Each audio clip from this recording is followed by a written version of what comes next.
The warning. Ambassador Vexthor's membranes flickered with anxiety as he entered the grand chamber of the Kraxan Empire.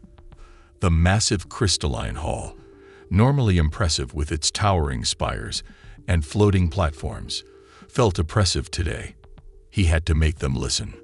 50 Kraxan high commanders sat in their elevated positions, their chitinous forms gleaming under the purple light of their binary stars. Supreme Commander Zixtal's voice boomed across the chamber. Why does the collective send their most senior diplomat for what should be a simple military briefing? Vexthor stepped forward, his four hearts beating rapidly. Supreme Commander, I come with urgent counsel regarding your planned expansion into human space. A ripple of clicking mandibles, their equivalent of dismissive laughter, echoed through the chamber. The humans are a young species, Zixtal declared. Their technology is primitive compared to ours. They have yet to develop quantum shielding or psychic weaponry. Technology isn't everything, Vexthor responded, his voice steady despite his fear. I speak from experience. 300 cycles ago, my people made the same mistake you're contemplating. The chamber grew quiet.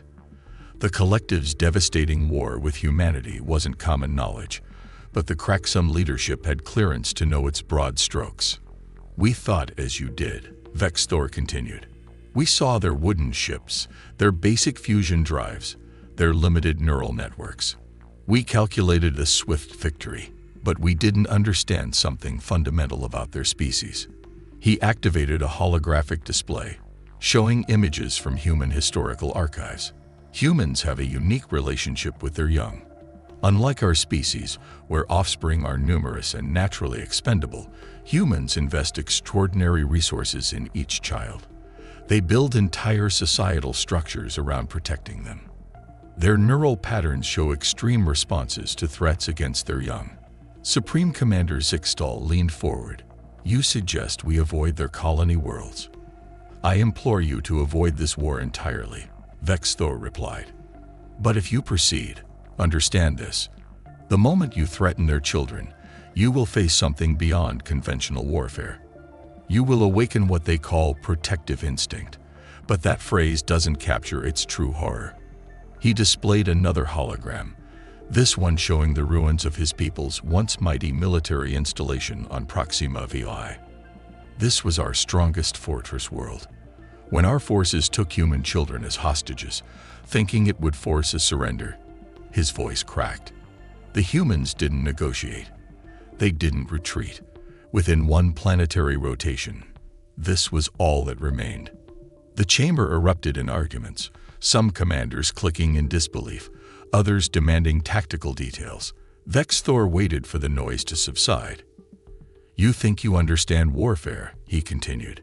You think you understand violence. But humans have a capacity that our species lack.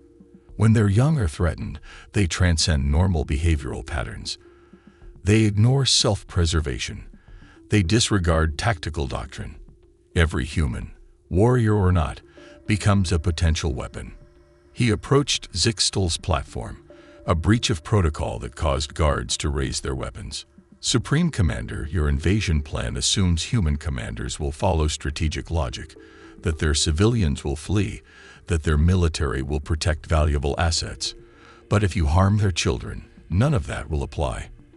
They will burn their own worlds to get to you. They will sacrifice fleets to destroy a single ship carrying their young. They will not stop. Zixtal's outer mandibles twitched, a sign of consideration among the Kraxan. You speak of emotional responses. We are superior beings. We use logic, not primitive instincts. Vexthor shook his head sadly. That's exactly what we thought. Our logical superiority would prevail over their emotional chaos. We were wrong. Their emotion doesn't weaken their logic, it focuses it. It turns every human into a tactical genius with a single goal, protecting their young at any cost. He prepared to leave, knowing he had said all he could. At the chamber's entrance, he turned back one final time. The humans have a saying, mom strength. It refers to how their females can supposedly lift vehicles if their child is trapped underneath. We thought it was a myth, An exaggeration. We learned too late that it was a warning. The chamber remained silent as Vexthor departed. He had done what he could. Now he could only hope the Kraxon were wiser than his people had been. As his ship broke orbit, he received word that the Kraxon War Council had convened to discuss invasion plans. He closed his inner eyes in resignation. They would learn, as his people had, that some warnings must be experienced to be believed. First strike. General Karath watched from the bridge of the Kraxon dreadnought inevitable victory as his fleet dropped out of hyperspace near the human colony of New Eden. The planet's blue-green surface seemed peaceful, almost inviting, a perfect target for the Empire's first demonstration of power. Planetary defenses are minimal, his tactical officer reported. 1 orbital station, 3 defense platforms, and a small patrol fleet, primitive kinetic weapons, and nuclear missiles only. Karath's mandibles clicked in satisfaction. The collective's diplomat was clearly experiencing post-traumatic delusions. Look how vulnerable they are. He straightened his armored carapace. Begin the attack pattern. Remember, we want prisoners. The Supreme Commander believes humans will be more compliant with proper leverage. The Kraxon fleet moved with precision, their crystalline ships casting prismatic shadows across New Eden's atmosphere. The human defenders responded immediately, but their weapons barely scratched the Kraxon's quantum shields. On the surface, Sarah Chen was teaching her 3rd grade class when the emergency sirens began. She drilled for this with her students, but the real thing was different. 28 young faces looked up at her, frightened but trusting. "Remember our evacuation plan," she said calmly, even as her heart raced. "Buddy system, quick and quiet to the shelter." She activated her neural link to the colony's emergency network, receiving updates as she guided her students through the school's corridors. The news was bad. The orbital defense grid was already down. Colonial Marines were engaging landing craft, but they were overwhelmed. Sarah hurried her students down to the reinforced basement shelter, counting heads obsessively. Above, Karath's forces methodically dismantled the colony's defenses. "Their tactics are predictable," he commented to his command staff. "They protect population centers first, military assets second." Inefficient. A junior officer approached with a data slate. "General, we've intercepted their communications. They're evacuating non-combatants to underground shelters, mostly young and elderly." "Perfect." Karath's eyes gleamed. "Target the shelter locations. Use sonic disruptors. We want them alive." The assault teams moved efficiently, their biomechanical armor making them nearly invincible against human small arms fire. They breached shelter after shelter, using sophisticated stun weapons to subdue the occupants. Sarah heard the fighting getting closer. She had managed to keep her students quiet and relatively calm, but fear was mounting. The shelter's reinforced door shuddered under an impact. "Ms. Chen," little Amy Watson whispered, "are we going to be okay?" Before Sarah could answer, the door exploded inward. Armored figures strode through the smoke, their insectoid forms terrifying to human eyes. She stood in front of her students, knowing it was futile but unable to do anything else. "Stand aside," the lead Kraxon ordered in accented English. "We have no desire to harm educators." "Then leave," Sarah replied, her voice steady despite her terror. "These children are under my protection." The Kraxon soldier simply activated his sonic weapon. Sarah felt consciousness slipping away as she fell, her last thought a prayer that someone would come for her kids. In orbit, Karath received the final reports with satisfaction. "Operation complete. Minimal casualties on either side. We have secured approximately 10,000 human juveniles and their caretakers." His communications officer interrupted. "Sir, we're detecting multiple quantum fluctuations. Something's coming through hyperspace. Probably a response fleet," Karath said dismissively. "Maintain position and prepare to broadcast our demands to human command." But what emerged wasn't a military fleet. Hundreds of civilian ships dropped into real space. Cargo haulers, mining vessels, private yachts. Their transponders identified them as human vessels from dozens of different colonies and corporations. "Sir," his tactical officer's voice wavered. They're all accelerating toward us. No evasive patterns, no weapons charge. They're just coming." Karath watched in confusion as the civilian fleet bore down on his positions. "Warn them off. They must realize their ships will be destroyed if they—" The first cargo hauler slammed into one of his cruisers at relativistic speed. The quantum shields, designed to deflect energy weapons and kinetic projectiles, hadn't been calibrated for something so massive moving so fast. Both ships vanished in a blinding explosion. "Evasive action," Karath screamed, but more civilian ships were already hitting their targets. Some of his ships managed to destroy their attackers with defensive fire, but the humans didn't seem to care.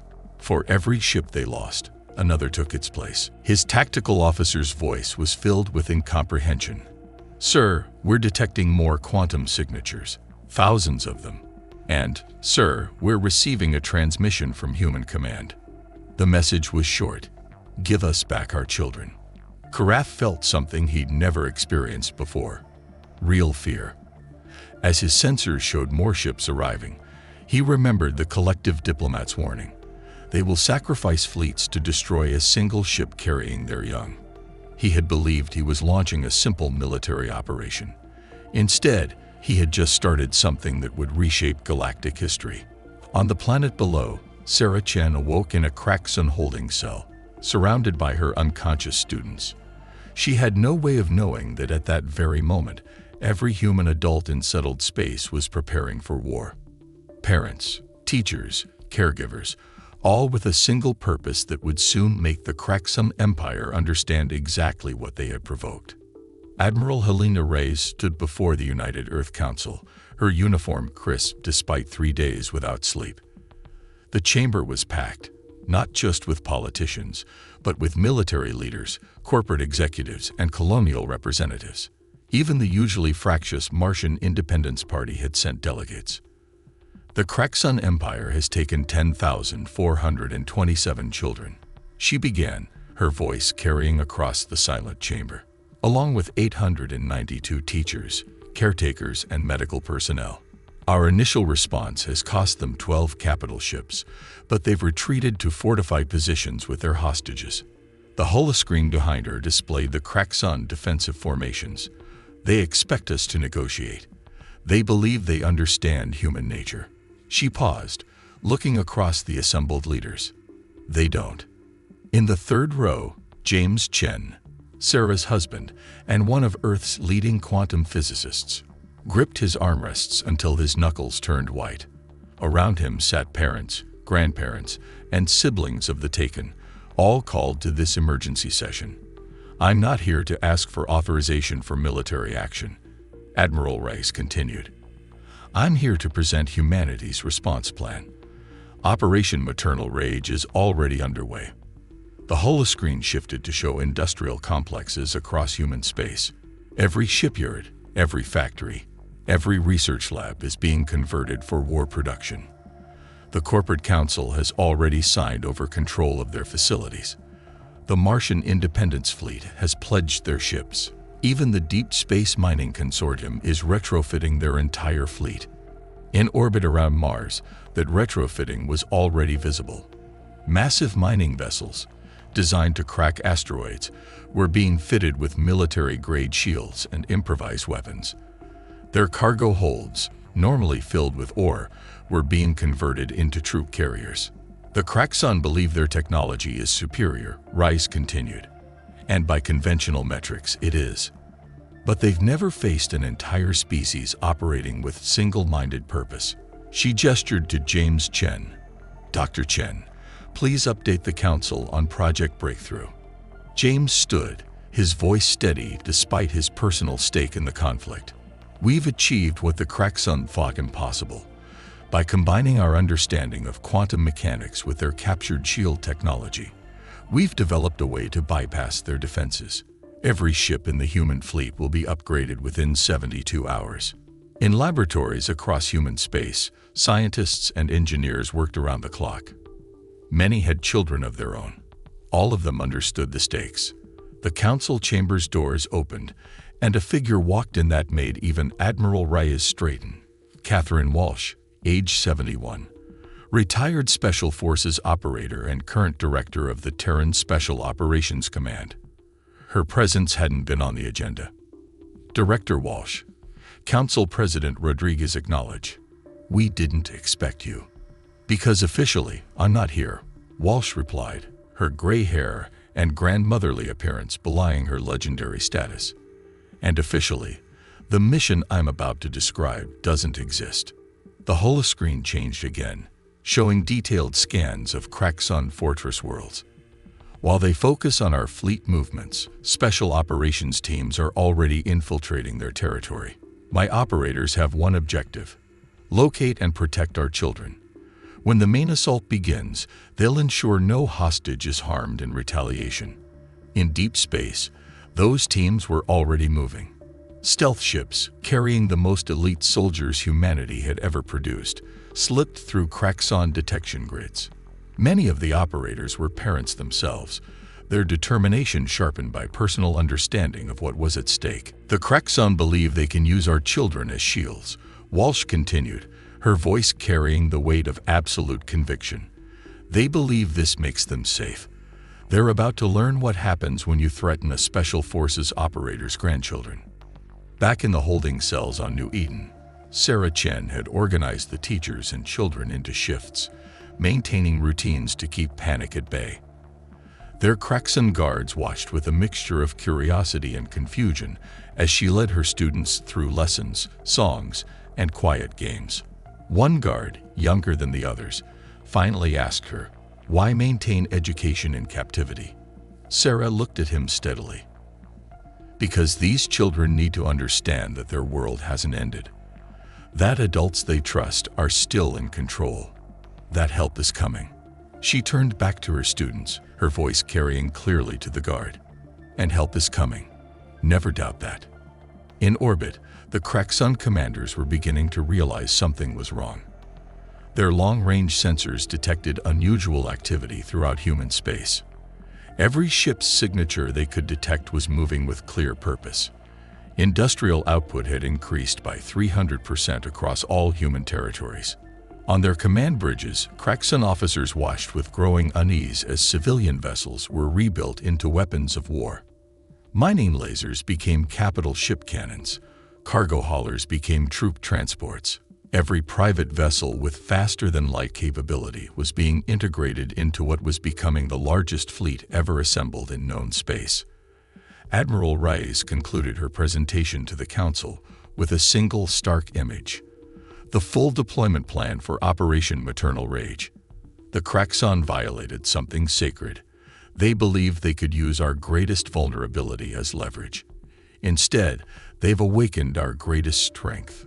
She looked across the chamber, meeting the eyes of parents, leaders, and warriors. Humanity has never been truly united before this moment. We've never turned every resource, every mind, every capable hand to a single purpose. Her voice hardened. The Craxon Empire is about to learn why you never, ever threaten human children. The Council's vote was unanimous. Operation Maternal Rage was given full authorization. As the session ended, James Chen approached Admiral Reyes. "My wife," he began, "is being tracked by 3 separate special operations teams." Reyes finished. Director Walsh made sure of it personally. "Sarah's keeping those kids safe, James. Now it's our turn to get them all home." Across human space, the awakening continued. An entire species prepared for war with a single-minded focus that would reshape the galaxy's understanding of humanity forever. Supreme Commander Zixtal stood in his war room, surrounded by holographic displays showing the approaching human fleet. The massive formation defied conventional military logic. Civilian ships flew alongside warships, mining vessels beside destroyers, all moving with coordinated purpose. "They've committed everything," his strategic advisor reported, mandibles clicking nervously. "Every ship capable of faster-than-light travel. They've left their territories completely undefended." "Madness," Zixtal muttered, but remembered Vex Thor's warning. Their emotion doesn't weaken their logic, it focuses it. The first wave hit their outer defense grid like a tsunami. Converted mining ships led the charge, their reinforced hulls designed to withstand asteroid collisions now serving as battering rams. Behind them came the warships, using the chaos to slip through gaps in the Craxon formation. Aboard the human flagship Parental Guidance, Admiral Rice watched the battle unfold. "Status on Operation Cradle?" she asked. Her tactical officer, a father of 3, responded instantly. "Special operations teams are in position near all known holding facilities. They're waiting for the signal." The Craxon defenders found themselves facing an enemy that didn't behave according to any known military doctrine. Human ships ignored catastrophic damage, continuing their attacks even while breaking apart. Civilian vessels performed maneuvers that should have been impossible, their crews pushing their modified ships beyond all safety limits. In his cell block command center, the young Craxon guard who had spoken with Sarah Chen watched the battle data with growing horror. "They're not even trying to survive," he said to his superior. "Every ship that gets destroyed takes at least one of ours with it." His superior's response was cut off by a power fluctuation. The lights flickered, then died, replaced by emergency lighting. In the holding cells, Sarah Chen heard the change in the ambient hum and smiled. She gathered her students closer, speaking softly. "Remember what we practiced. When the lights go out completely, everyone stays quiet and follows their assigned teacher." Throughout the Craxon fortress, similar scenes played out. Guards rushed to respond to multiple system failures, not realizing that each malfunction was precisely planned. In the darkness between emergency lights, shadows moved with practiced efficiency. Director Walsh, despite her age, led one of the extraction teams personally. Her operators moved like ghosts through the fortress, their advanced stealth technology supplemented by weeks of studying Craxon patterns and architecture. The guard never saw the human operators. One moment he was watching the security feeds, the next he was unconscious. Sarah Chen heard the cell door open and recognized the distinctive sound of human boots on metal. "Miss Chen," a voice whispered. "Director Walsh sends her regards. Time to go home." Across the fortress, similar scenes played out with synchronized precision. Teams of operators secured children and caretakers, moving them through pre-planned routes to waiting stealth ships. The Craxon, focused on the massive fleet battle above, never noticed their hostages vanishing from right under their mandibles. Supreme Commander Zixtal received the report of the missing hostages too late. "Find them," he raged. "They must be here somewhere."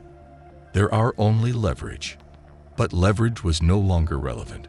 With the children secured, Admiral Rice gave the order the human fleet had been waiting for.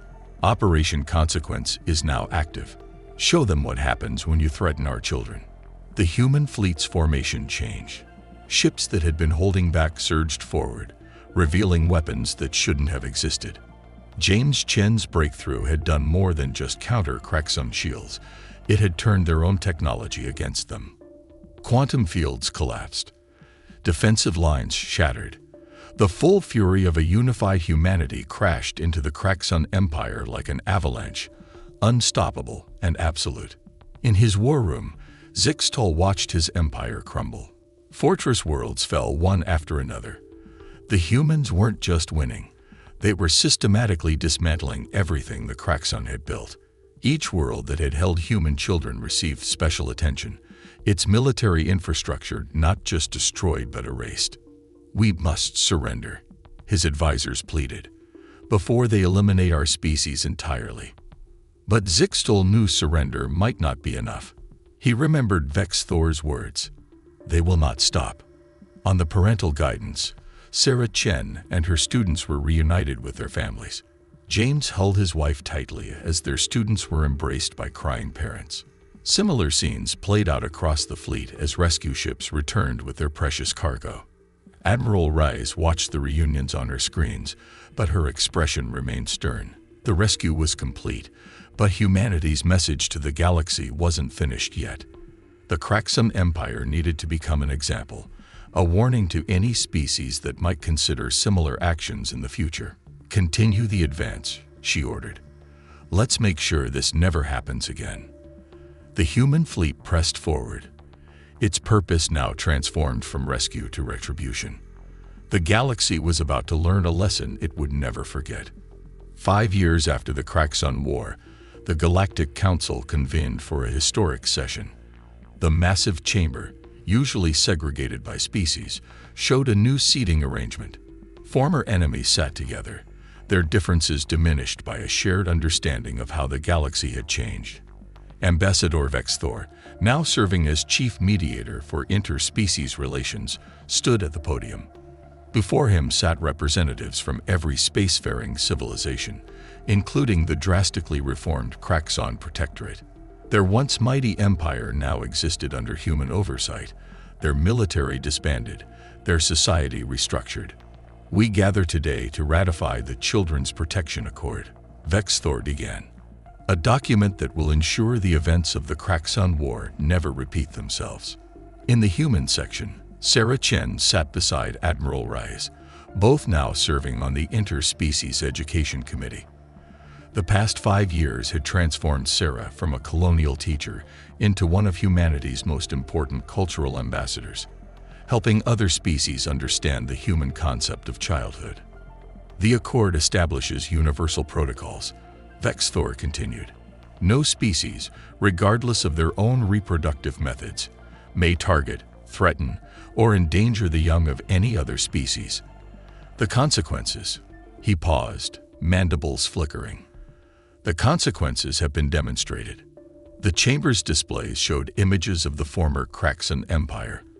Where fortress worlds once stood, education centers now operated, teaching the new generation of Craxon youth alongside children from other species.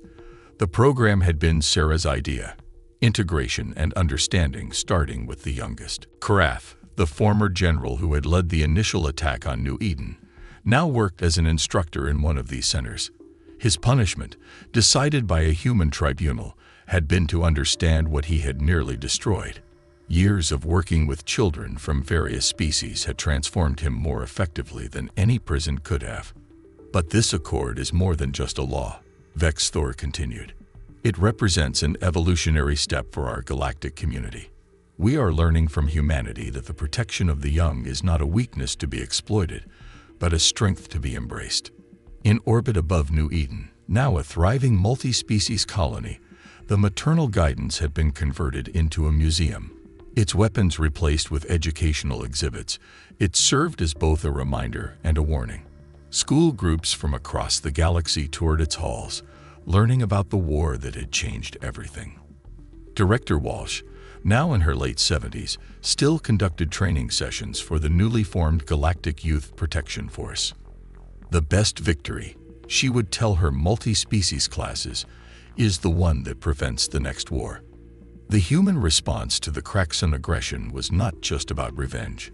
Vexthor explained to the Council. It was about establishing an absolute principle, that the safety of children, of any species, is paramount. James Chen, who had continued his research into quantum physics, had made another breakthrough. The technology that had helped win the war had been adapted for peaceful purposes, creating new methods of protecting and nurturing the young. Quantum shields now powered educational simulators and medical devices. "We learned that humanity's protective instinct is not unique," Vexthor said. "It existed in all of us, merely waiting to be recognized. The humans simply showed us its true power." In the chambers below, a new generation played together in the Council's Child Care Center. Young humans, Craxon larvae, collective offspring, and children from dozens of other species shared games and lessons, their natural differences forgotten in the universal language of play. Sarah watched through the observation window, remembering those dark days in the holding cell. "They never understood," she said softly to Admiral Reyes. "Protection of the young isn't just an instinct or a duty, it's what makes us civilized." Reyes nodded. "And now they understand. Not just the Craxon, but every species in known space." The final vote on the accord was unanimous. As celebration broke out across the chamber, Vex Thor approached Sarah. "Your students from the war," he said. "What became of them?" Sarah smiled. "Most of them are teachers now. Some work in diplomatic services. One is designing the next generation of exploration vessels." Her expression grew serious. "But all of them understand what their experience taught us, that protecting the future means protecting all children, regardless of species." Above the council chamber, a new monument had been erected. It showed hands, tentacles, and appendages from various species joined together, supporting a universal symbol for youth.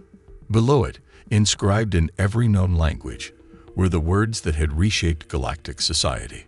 "Through their children, civilizations learn to grow. Through our protection of them, we learn to be civilized. Never again." As the council session ended, Sarah prepared for her next class, a group of mixed-species children learning about cultural exchange. The galaxy had changed, she reflected, but some things remained constant. The sound of young voices learning, playing, growing. And now, thanks to humanity's response to the Kraxon War, those sounds were protected by every spacefaring species in known space. In the end, humanity's greatest victory hadn't been defeating the Kraxon Empire. It had been teaching the galaxy why they had to. Like, subscribe to the channel, and hit the bell. Your support means the world to me and helps me keep creating amazing content for you.